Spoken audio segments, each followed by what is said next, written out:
Nityam Anantarupam Bhaktanukampathritvigraham Vai Ishavataram Parameshamidyam Tam Ramakrishnam Shirsha Namah. Namaste and welcome to our series of talks on Sunday. This is the 14th in the series. Over this last 3 months, 3.5 months so to say, we have been discussing the various aspects of the human mind and how, or the various models according to the Vedanta philosophy, and how there is something beyond the mind which is our higher self, which is the source of what we really are. So we have in the last 3-4 sessions discussed much about the nature of the Atman, the self. We've said it is eternal, it is immortal, it is infinite knowledge, infinite existence, infinite bliss, infinite purity, beauty, all that we cherish in the most infinite form is or are the attributes of that entity called the Atman, which is our higher self. That Atman, pure consciousness, has become embodied, not only with one body, but with 3 bodies. So the first body is very, very fine. We call it the causal body. In Vedanta, we call it prajna, the body of knowledge. It's like a plastic thin sheet. It lets the light through, but some part is curtailed. Okay, but it's shining. Then the embodied jiva, so to say, puts on another body. This is the mental body. In Vedanta, terminology is called tejasa, that which is luminous. This is the mind, full of ideas and thoughts. And then it puts on the third body, the gross body, the physical body that we are all familiar with. This is called the Vishwa. And this is how we have become embodied, so to say. With each successive embodiment, the inner beauty, purity, goodness of the Atman gets more and more limited, more and more covered. And the process of spirituality is removing these coverings, discovering ourselves, literally, removing these coverings. So, this embodied jiva, we have said, is not in a very high state of existence. The infinite freedom has become curtailed. The infinite knowledge has become limited to various sense knowledge. The infinite bliss of the Atman has become restricted by the various sense enjoyments. The infinite purity and beauty and the holiness of the Atman, the freedom and the peace of the Atman, everything gets curtailed and we are really trapped in this body. When we die, or really when the physical body dies only, the other 2 bodies remain. We are in a state called disembodied. But because the desire to come and enjoy in this physical plane is so strong, as well as the results of our previous karma is so strong that they need to again take another body to work out the results of those karma. So that forces us to be born again. So this return process, when the jiva has understood deep within its own experience after repeated births, various attempts to express that infinite in the finite, to have that infinite life in the finite body, it has never been possible. To experience that infinite peace in the finite body-mind complex, that has not been possible. The infinite knowledge of the Atman is trying to express in sense knowledge, that has not been possible. So after many, many attempts, it becomes wiser, that the attempt to manifest itself while it is good, but the method it is adopting, that's not going to work out. That realization and that turning point is called Vairagya. Disillusionment with the process of trying to manifest the infinite in finite things. And then that embodied soul beats a retreat, so to say, turns around and says, it's not possible in here, so I'm going to go back. That reverse process, reverse return journey is the path of nivritti, going backwards, inwards to one's own self, because it's not possible to manifest the finite, the infinite in finite things, so to say. So in that reverse process, he has to unclothe itself. All the layers, the bodies it has put on, it has to shed off. Not literally by committing suicide or shaking of the body, but by purifying or transforming this body-mind complex so that the inner light of consciousness that is within shines out in greater and greater detail. That is called the process of Chitta Shuddhi, purification of the body-mind complex. And that's what puja is all about. It comes from the word Sanskrit word with the root pu, means that which purifies. So any exercise, whether it's devotional prayers, or karma yoga, or meditation, or jnana yoga, any of those four yogas, when done sincerely, brings about this process of purification of the body and the mind. And as these coverings become more and more transparent, the inner light shines in greater and greater detail, and we say we are growing spiritually. So, we talked about these three bodies. This is one classification of this whole embodiment.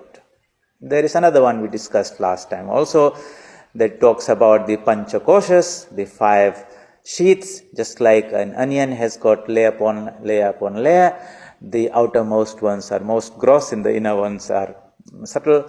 So that physical body which is made out of food, as a product of food, is called Annamaya Kosha, the sheath that's made out of food, the physical body. And inside that, penetrating this and overlapping this also, finer than the gross body, so to say, is the Pranamaya Kosha, that which is the source made of energy, vitality. Finer than that, penetrating all this and overlapping, so you can say layer after layer after layer. The third layer is called Manomaya Kosha, that which is the mind, made of thoughts and ideas. Even finer than that is the sheath of knowledge, Vijnanamaya Kosha. And then beyond that is another one, which is called the Anandamaya Kosha, the sheath of bliss. 5 layers. Beyond that is the Atman, which is bodiless, infinite, of the nature of pure consciousness. And that pure consciousness shines through all these, each layer. So, when our sense of isness, our emness, is identified very strongly with this body, when you say, I am this body, I was born in this year, and I'm so old, I am male or female, or brown or black or white or whatever, that is sort of an ignorance where we are not really telling our true nature, but that which has been superimposed on it. We are talking about the qualities of the body, or any of these 5 layers. That process by which these coverings are removed, or the things that have been superimposed on the Atman are removed, the process of deep superimposition or purification is what spiritual life is all about. How do we bring about that transformation? Well, what is the source of that energy which will empower us to purify ourselves? It will not come from outside. That knowledge or the energy is from that inner Atman itself. So that is where the spiritual seeker tries to tap into that knowledge, that power, which will bring about that purification. It's not like here have the body and we got muddied, and so we want to clean the body, we get an external something like some soap or water that cleanses us from outside. No, this purification really happens from inside, from the subtle towards the gross. And the more we can tap through that, the more this process of purification will take place. So that is the specialty about spiritual self-purification of this body-mind complex. And the difference between people is really that degree of Chitta Shuddhi. In an incarnation of God, like Sri Ramakrishna, Buddha or Christ, they have this body which is extremely pure, Vishuddha Sattva, high degree of Sattva is there. And the inner beauty, knowledge, purity shines out in all its glory. That same Atman is present in us also. The difference is that we don't have that same degree of purification or purity of the body-mind complex. It's mixed up with Rajas and Tamas, so to say, and the inner light doesn't shine out as much. Yeah, a little bit of knowledge, little bit of happiness, little bit of existence, little bit of freedom, little feel of joy and purity that we feel. That is only difference in the expression or difference in the degree of manifestation. Shakti, Vishesha. That's the difference only. Not in kind, but in the degree of manifestation. So we are all the same Atman, whether we know or not, but in an ignorant person, that light of Atman is covered. In an enlightened person, that light is shining in all its glory. How do we bring about that transformation so that these coverings are removed and the inner light shines through? So we'll have to work through these 5 sheaths, so to say, and make them stronger, purer. We talked about, so this concept of this Atman, the fact of this Atman is now sort of discussed quite in detail. We would like to see how this power, if that is the infinite reservoir of energy and purity and goodness that we all need in our everyday lives, how we can tap more out of that and make our everyday existence more meaningful and purposeful and successful. Then once we are stronger physically, mentally, emotionally, morally, ethically, then the spiritual strengthening, the capacity to rise to the spiritual level takes place. So today's talk and the next few talks that we will have on Sundays will dwell more on the practical application of this Atman principle, the practical Vedanta, how we can tap into that infinite source of power to empower ourselves so that we are successful here and we rise to the next level. Otherwise, we want to climb, but where is the strength that will help us raise ourselves to the next level? So we discussed in the last class, and we'll revise very quickly, how there is a formula and a process by which we bring about this strengthening.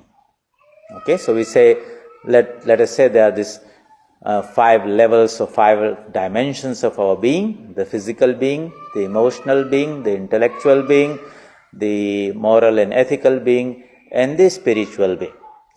Of the 3, physical and the intellectual and spiritual, we have a fairly good idea how we bring about that process of the strengthening each of those levels. For example, we said that if we wanted to make ourselves physically strong, we will get ourselves enrolled into some gymnasium where there's a person who knows the art and science of doing the right exercises. They'll prepare a particular program for us. We will have to trust that person and his knowledge and take that person to be our guide and follow what that person is going to say. So he will say, make sure you eat well, have good nutritious food. Otherwise, if you come in starving men here in the gymnasium, you would not have that energy to do anything. So that's good nutrition is necessary. And then he says you have to do regular exercises in a systematic way with a lot of patience and perseverance. And if you do them, then you'll find that from within the muscles will begin to express themselves, and you can feel them, you can utilize them, you feel stronger in your everyday life. So we have this little formula where I say nutrition for the body plus exercises with patience and perseverance over time brings out or manifests the strength of the physical body. And that most of us who have gone to the gymnasium and done exercises have known out of our own experience. we talked about intellectual strengthening. And there is this system of education where the food for the mind, which are ideas, nutrition for the mind are the ideas, they are fed systematically according to our capacity to digest them. Just like for a little child, we give them some very soft food like Cerelac or something, and later on as they grow, their capacity to chew food and digest them, then the type of food that's given to them changes. Likewise, in the education system, the teachers will teach mathematics from class 1, year 1 to year 12, but they will grade it systematically so that the students can build their capacity or mental strength to assimilate, understand those teachings as they grow. So, the information or the knowledge is fed into the students, and it's not only just putting in the information there, it is about the capacity to process that. So the teachers will teach something, then they'll give some problems or exercises we call. They have these books called exercise books where they solve the problems. See, the word exercise comes there also. And after some time, the particular student will develop that capacity to understand the complex subject matter and solve those problems. And later on, they will apply that. Maybe most of the things we learn in terms of information that we gather in our school, right from year 1 to university, 95% of it we never use those things in our everyday life. So what's the utility of those education systems of going to schools and universities? The utility is that our intellect and the mind gets trained to take complex ideas, break them into smaller components, understand them, work around them, and then reassemble them and form solutions. Yeah. And so this capacity of assimilating ideas is what is the training is given in an education system. Those who are a little bit more educated or who know about what is called the pedagogy or the science of education would be knowing this what is called Bloom's Taxonomy of Cognitive Development. What it says that talks about the process of assimilation of ideas. And why is that important? And I would like to discuss a little bit of that here. Swami Vivekananda said that true education is about assimilation of ideas. If one has assimilated 5 ideas, that particular person has more education compared to somebody who has mucked up a whole library with information. Now all that is available on internet and all that. And what it says is the mind should be trained, or the intellect should be trained to process the information through 6 steps successively. The first one is called information, second is called understanding, third is called application, fourth is called analysis, fifth is called synthesis, sixth is called feedback. And a good teacher will use those various exercises in the book to challenge the student so that they develop these capacities of taking in the information, understanding that information, applying that. It could be writing an application or doing a little experiment in the laboratory and all that, and then developing these higher skills, which are the more important ones of analysis. Analysis is to break up a complex idea into its parts. Okay.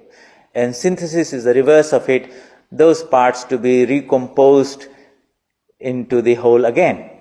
But how well that composition has taken place, we judge that through a process of feedback. So for example, a good mechanic will take a whole engine apart, and he looks at each part and analyzes which one is still good, which is torn out, which has to be replaced. And he puts it all back together and starts the engine, and then listens to the engine and says, is it sounding all right? Everything is finely tuned or not? So that's the last part of feedback, where he's trying to understand, is it functioning as it should be?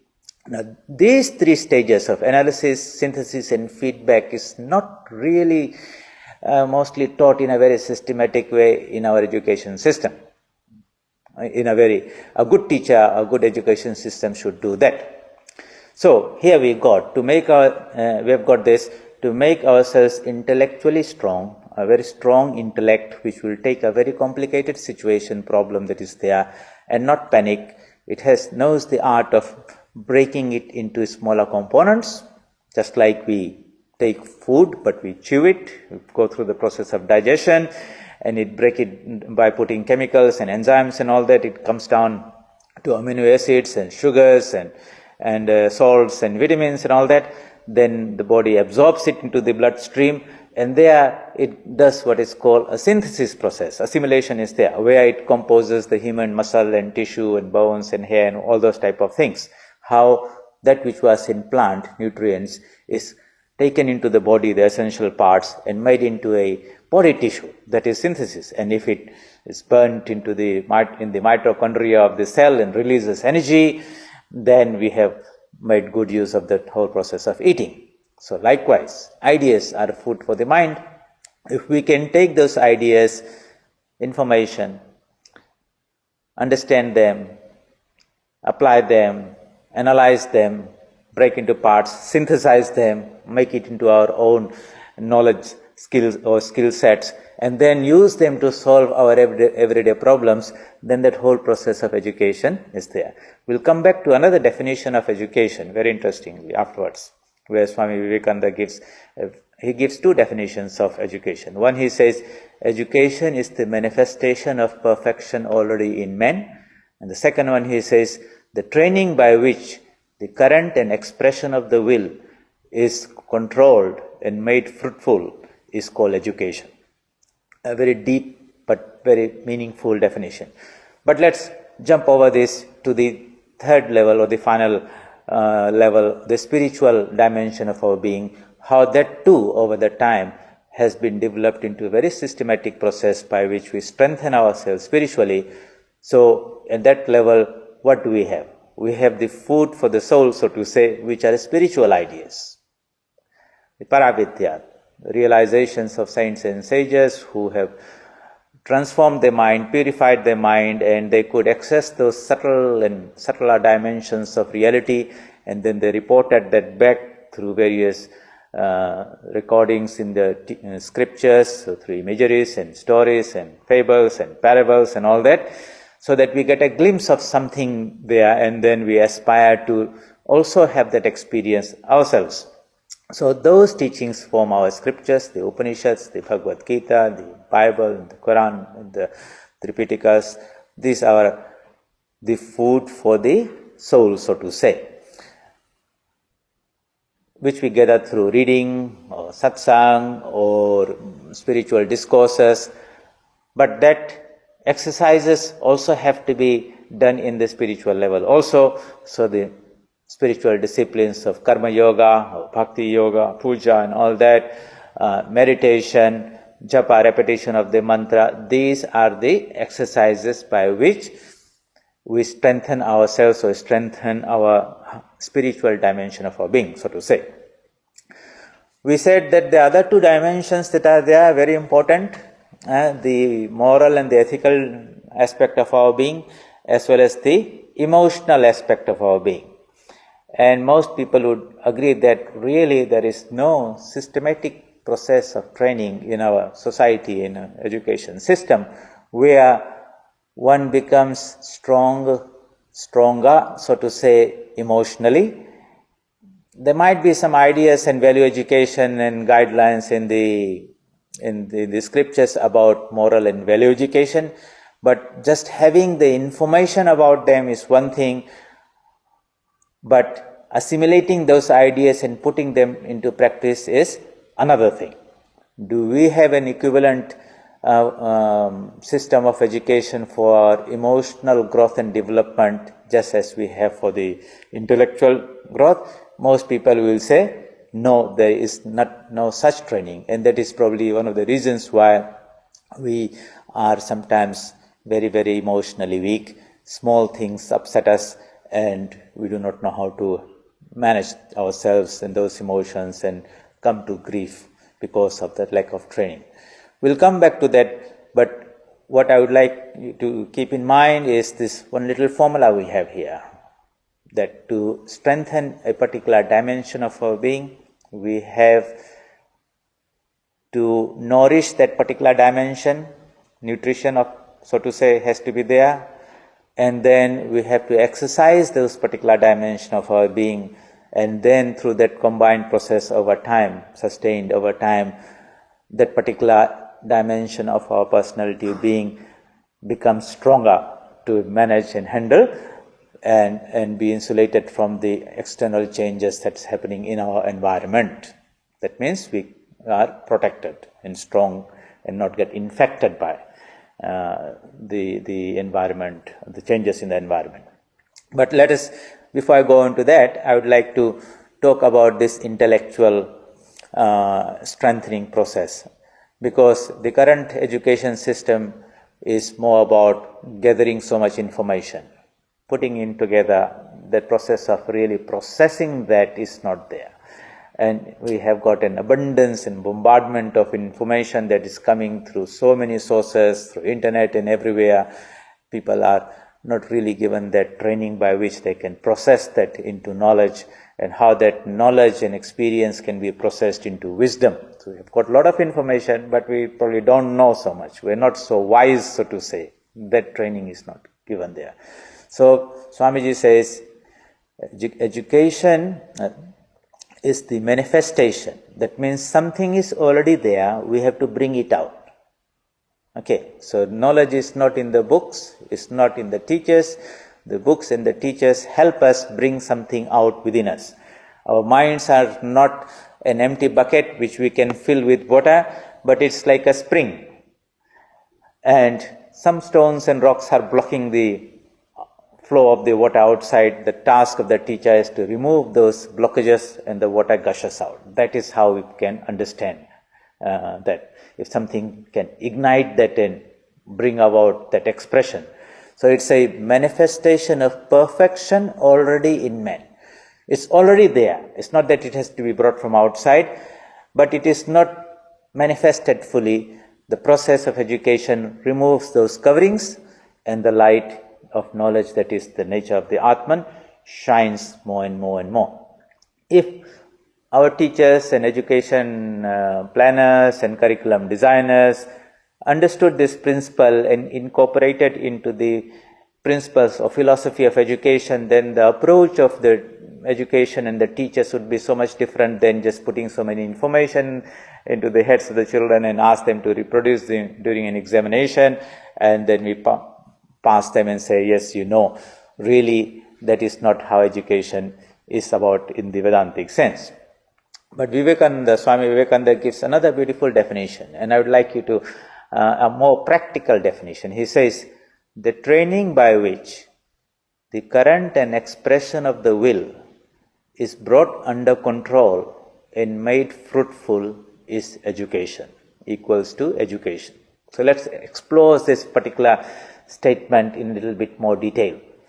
First of all, it's a training.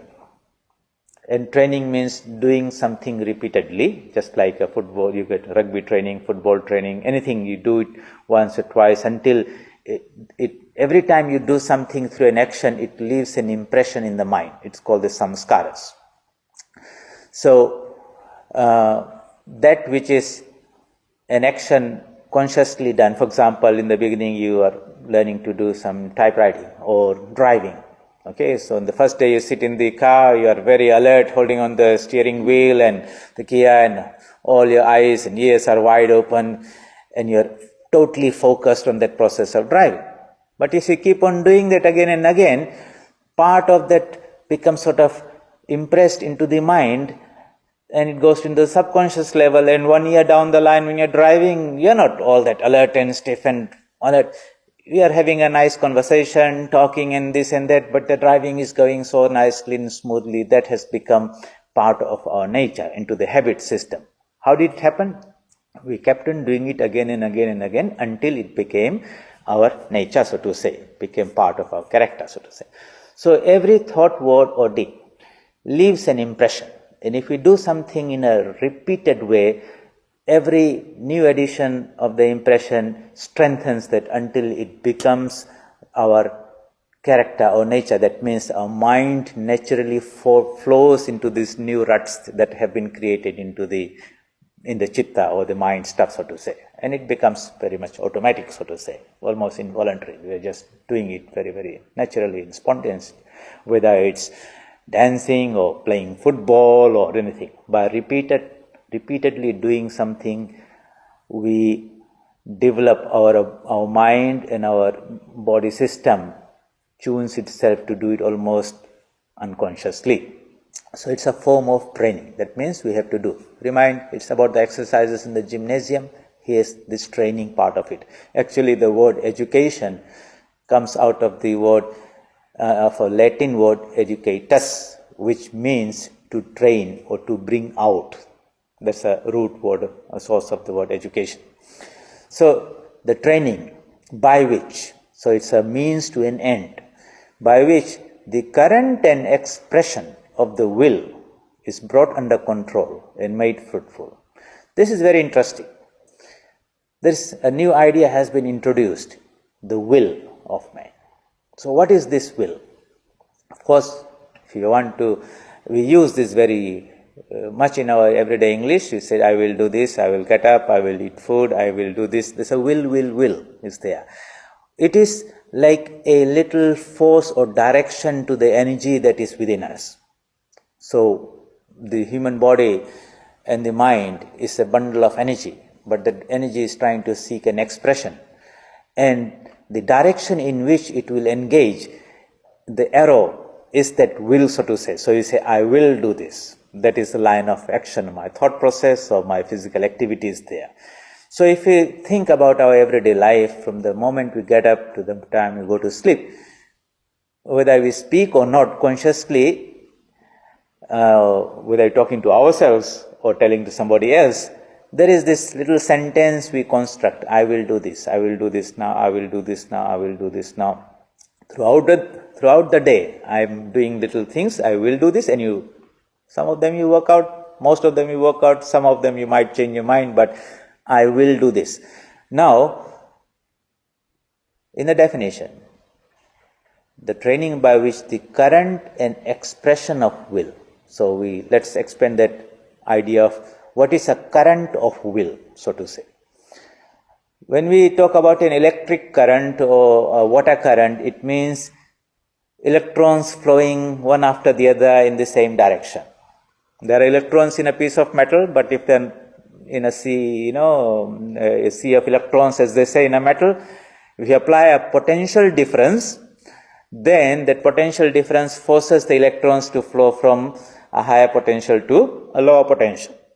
Same thing in a water current or air current, where something flows in the same direction because there's a potential difference. That flow is called a current. Right? So if we understand what is the current of will, visualize these little wills that we're having throughout the day to be like something like this water particles or these electrons. And we are trying to make them flow in the same direction because we have set up a overall goal which will take us, and this expression of these wills are culminating towards that. It could be a big goal. It could be like you say, I will become a doctor, or I will become an engineer.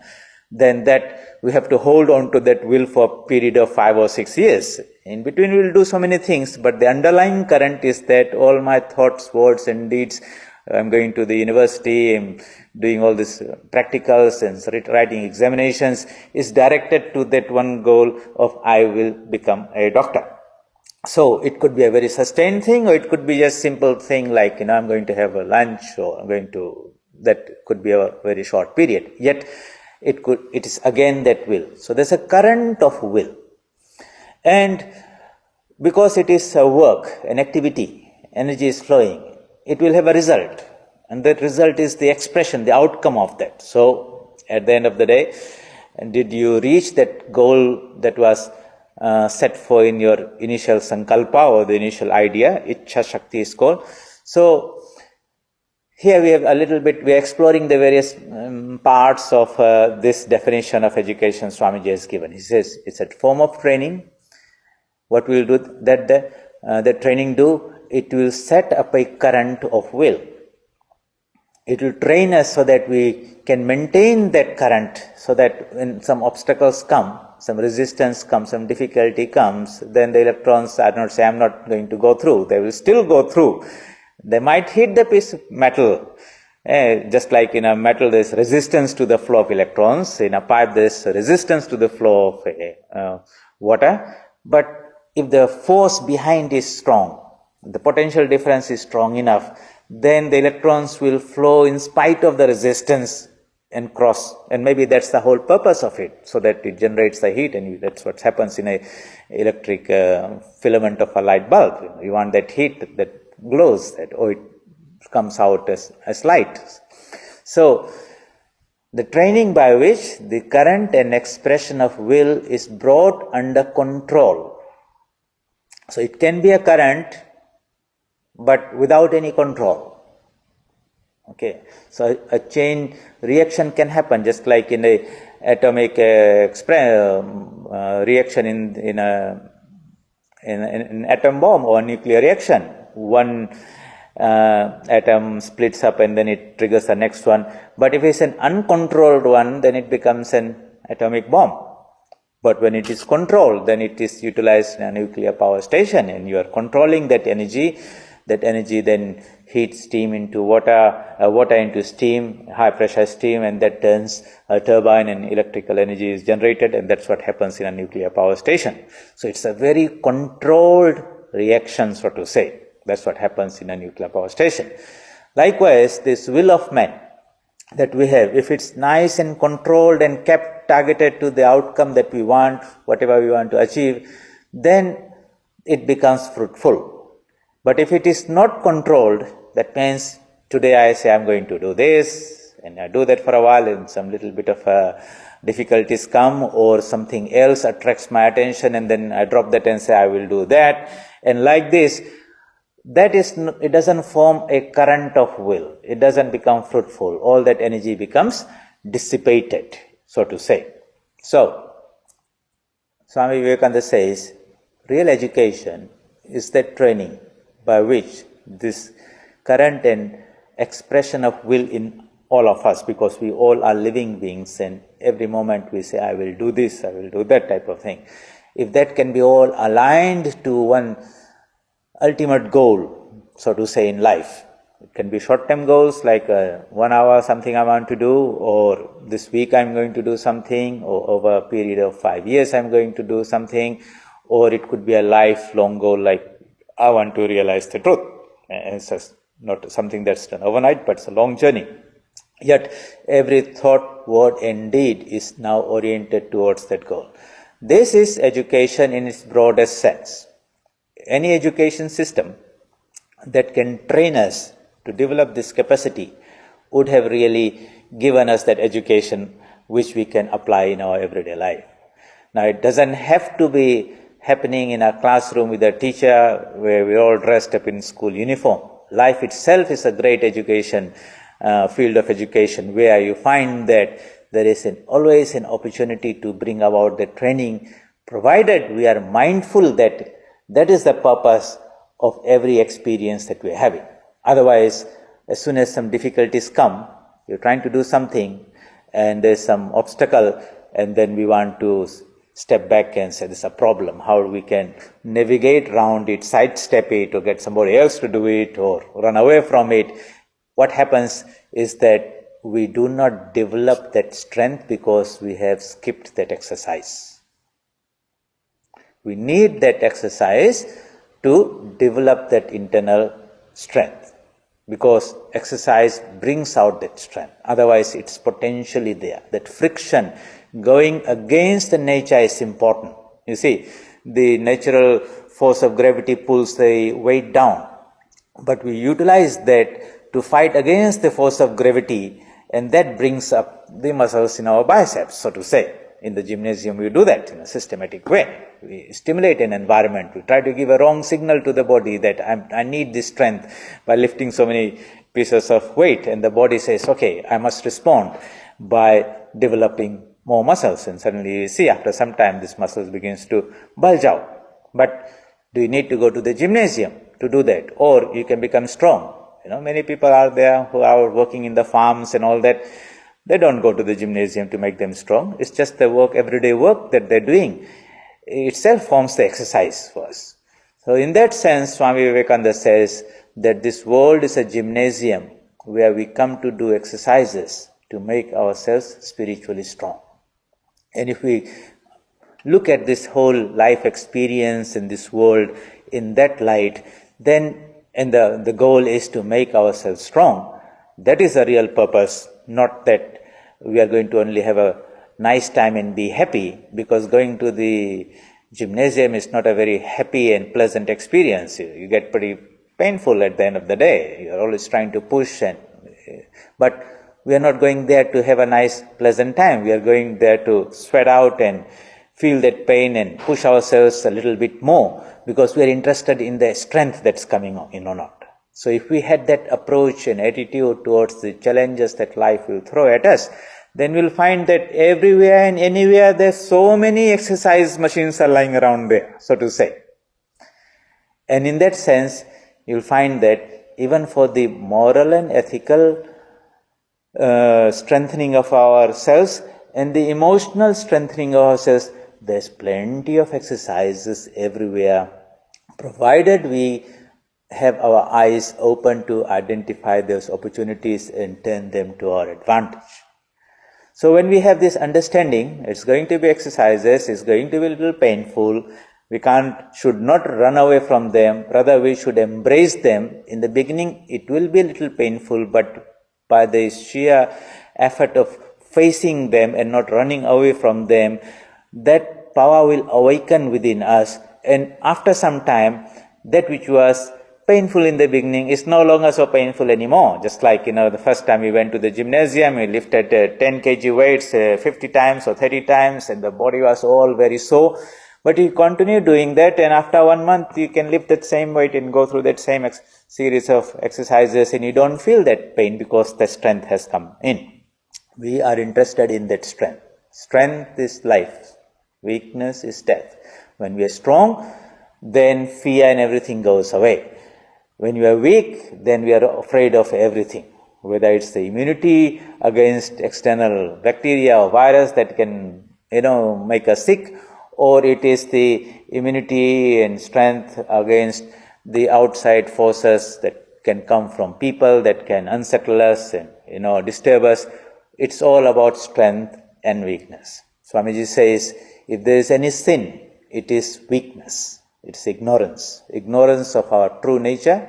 That's why we are not knowing that the power is within us. And secondly, we have not tried to manifest that power. And that's why, deprived of that infinite potentiality that is within us, we are miserable and suffering. The method of Vedanta is first to educate ourselves of our true nature, and then second, to go through these various exercises to manifest that power. And you see, the Bhagavad Gita is about that. Sri Krishna is highly accomplished in all science of warfare, but he doesn't have that knowledge of the Atman. So when these challenges come in his life before the battle of life, that knowledge is found to be wanting. And Sri Krishna, so he's a depressed man, worried, confused and all that. That's how we can look at him. And look at Sri Krishna as a wonderful psychiatrist who has sussed him out immediately, and he says, okay, your knowledge is not very, very complete. I'm going to top that up with the idea of the Atman and all that, and its immortal nature, it's the source of all that you need. And then I'm going to teach you the art of fighting your way. Continue doing this, because you need, this is your battlefield, this is your gymnasium, this is your exercise where you will test yourself, and that process will bring out and awaken that Atman nature in you. So you don't have to run away into the forest, because you need that exercise. But now grounded in the Atman nature. Therefore, he says in the Bhagavad Gita to Arjuna, Tasmat sarveshu kaleshu, that means at all times, Mam anusmaran, think of me. Me means not the personality of Sri Krishna, Vasudeva Putra, but the Atman that is inside all of us. And Yuddha cha, keep your mind anchored in your Atman nature and its wonderful potentiality, and fight. Fight means engage yourself in your duties. We don't fight the same battlefield warfare as Arjuna did, but everyone has got his own little battles. But we are encouraged to fight this, go through this exercise, so to say, not very pleasant, but having faith in that infinite possibility of the Atman, that exercise will bring it out. We need that exercise. That is very, very important. Unless we reconcile ourselves to that or seek that out, like, you don't go to the gymnasium, or no one is forcing you to go to the gymnasium. We seek that out. It's a painful experience. In the morning you get up and you go and sweat out, and maybe the whole day the body is painful and so. And the second day you go, and the third day you go. It's not a very pleasant exercise, but you are really, so to say, ready to pay for that pain because it will give the strength. What we want is that strength, but that experience of repeatedly doing that thing, exercises, is what brings out the strength within us. Swamiji says also, like, a piece of timber has got fire and light, but just by saying that there's light and there's fire, heat in that piece of timber, it's not going to bring it out. We have to do that exercise. And what's that exercise? It's about friction, rubbing that and heating it. It's not a very pleasant exercise, and if you do it sufficiently long enough with great intensity, then some magic will happen, a spark will come, it will smoke, and before you know it lights up, and suddenly it dispels the darkness that's around, dispels the cold that is around. That is a good use of that piece of timber. If it's not utilized in that way, it might lie there for so many years and rot out. Has not lived the real purpose of what that piece of timber is all about.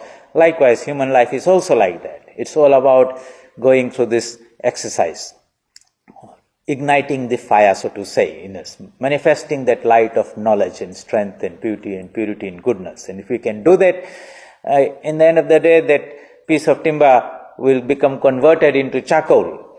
That's all right. But it's shown out in that beautiful light and gave out that beautiful heat. And that's what life is all about. We just don't want to keep it all nice and good. We want to work it out, and the fulfillment of that piece of timber is to bring out that light and heat, so to say. The fulfillment of human life is to bring out that light of spiritual knowledge, the heat, what is called the tapasya. What heat comes from the word tapa. So that's what human life is about. It might be a short life. Swami Vivekananda lived less than 40 years, yet the light he brought to this world shone and still guides and inspires many people. Buddha, Christ, Acharya Shankara, they lived very, very short lifetimes, but what a light amount of spiritual knowledge and light they brought out to the whole world. That is the power, that is potential in every human being. But we have to understand that the process is not to live a nice, comfortable, goody-goody life. It is about living a life of intensity where that inner fire and power can be manifested. Education is a training by which the current and expression of will is brought under control and made fruitful. Fruitful here would be setting up to the highest goal, the highest ideal. A goal is not to have a pleasant enjoyment. The goal is knowledge, spiritual knowledge. And with that, if we lock our GPS system, so to say, in this journey of life onto that ultimate goal of self-realization, then all our thoughts, words and deeds become aligned, and little wills all line up in that direction, and over time it forms a powerful current and it takes us across to that destination. It becomes fruitful. It might take us part of the journey, but then when we die, or the physical body dies, the mental body or the subtle body, they don't die. So that impetus and the energy and the samskaras, all those things are still contained there. And the next moment, next time when you take another physical body, they seek out expression and the journey continues. Just like when you're traveling a long journey, at the end of the day you stop somewhere and go to sleep. In the next morning you get up and again carry on. Death is like going to sleep, except overnight you change the whole body. You wake up in the morning, you've got a new vehicle to run on, and that takes us further and further until we reach that ultimate goal that is within us. Now, it's important, the gist of an important point of this today's talk is that we have to deeply understand and develop this conviction that this world is a gymnasium. It has a utility. It's not a nice place to be happy. Happiness is really inside, not out here at that physical level. Here is a very limited experience, little joy you have happening, you are experiencing. So we should not try to be happy here in the sense of happy birthday, happy new year, and all those type of things. It's nice to wish people that. At the same time, we should know that in this dualistic world, happiness and misery, life and death, day and night, success and failure, victory and defeat, the pendulum will swing here. You cannot just have it in one corner and say happy, happy, happy, like that. But the other swing, when it goes to the opposite side, that is mostly a beta teacher. That is what wakes us up and impels us to rise higher.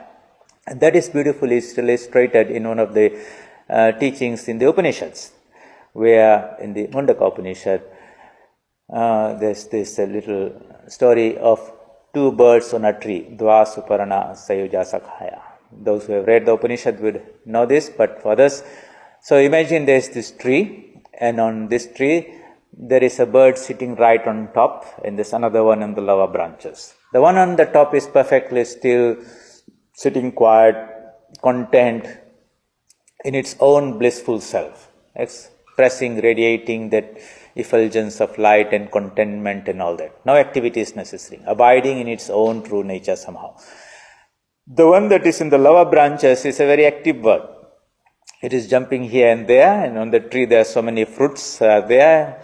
It's looking for the nice ripe ones, the sweet ones, and eating them and enjoying them, and now and then, in mistake, it bites onto an unripe one, which is extremely bitter.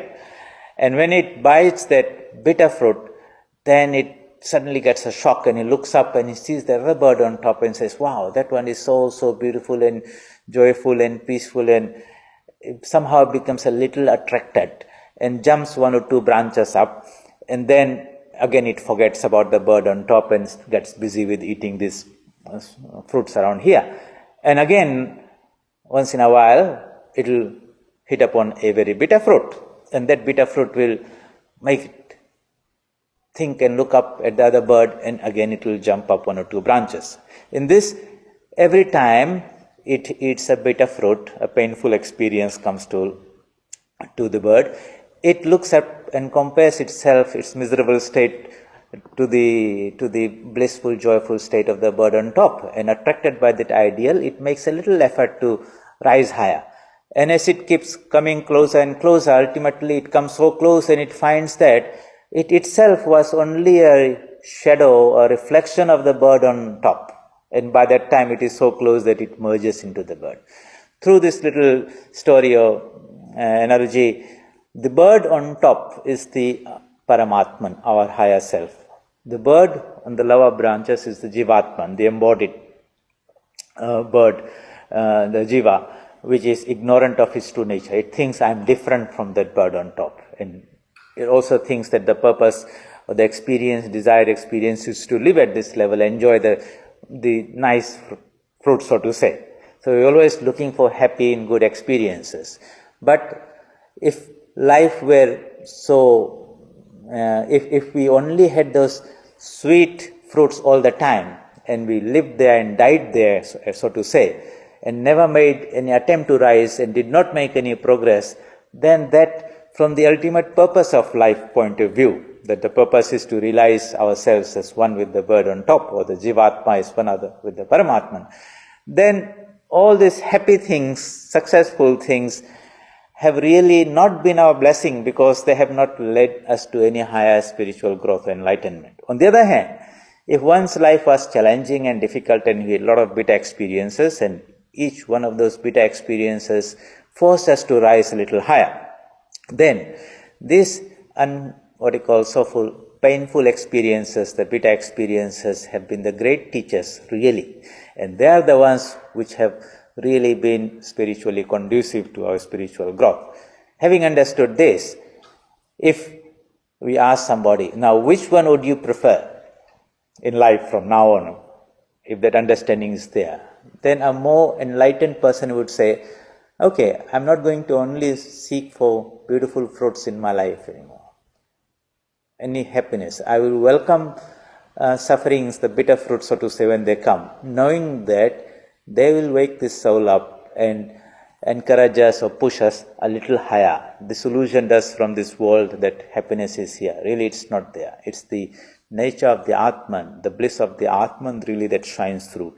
And the closer we are to our true self, the more that Atman nature will express itself in the form of knowledge, beauty, purity, and goodness. And the purpose of life is to guide us, push us, whack us, whatever way, so to say, towards that ultimate goal where we realize our oneness with that Supreme Being.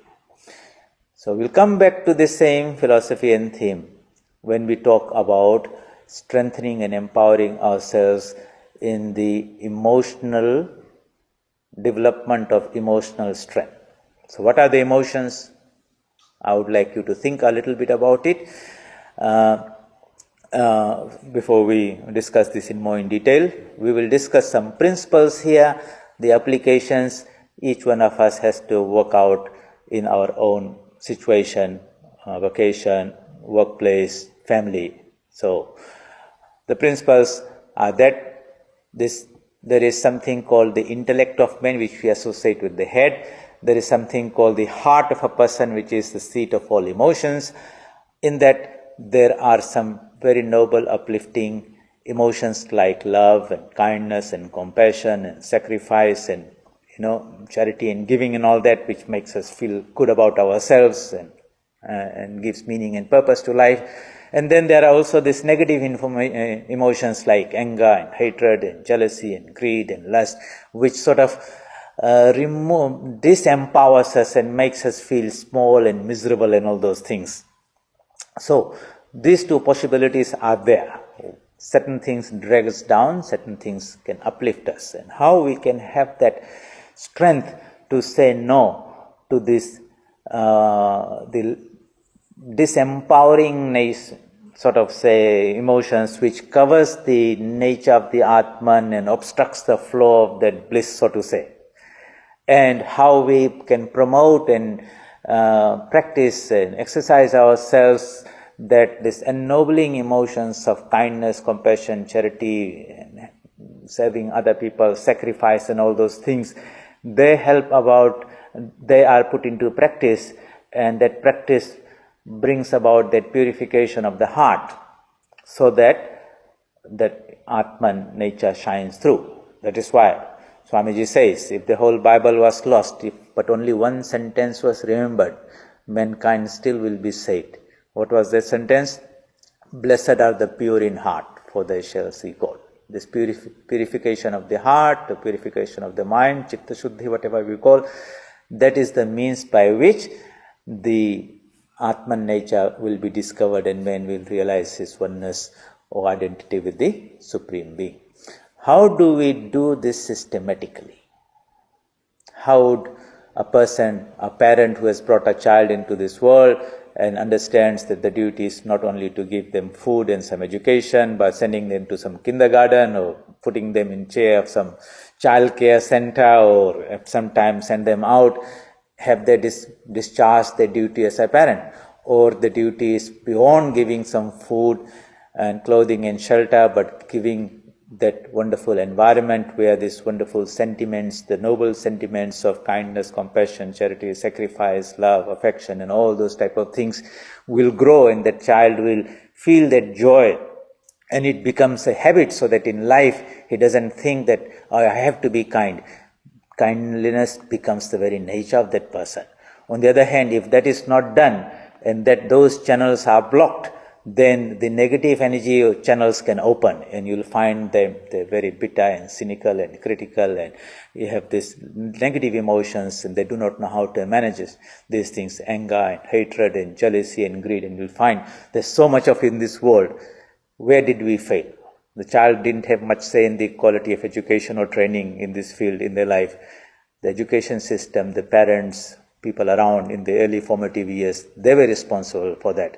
But if they themselves are not educated about these things, then we bring out people, send them out in the world who are themselves miserable and make others miserable also. So there has to be some systematic training Can we work out a process where a mother and a father know that this is the responsibility and duty, and they set up the environment around the house, and they do various activities with the kid, and it is a family becomes a unit where all these wonderful sentiments are cultivated, and they love that beautiful protected environment of a family that spreads out to the extended family, to the community, to the nation, and across to humanity. If it can be done in a systematic way and becomes ingrained into the human nature, we have produced some very good human beings. So it will not happen randomly.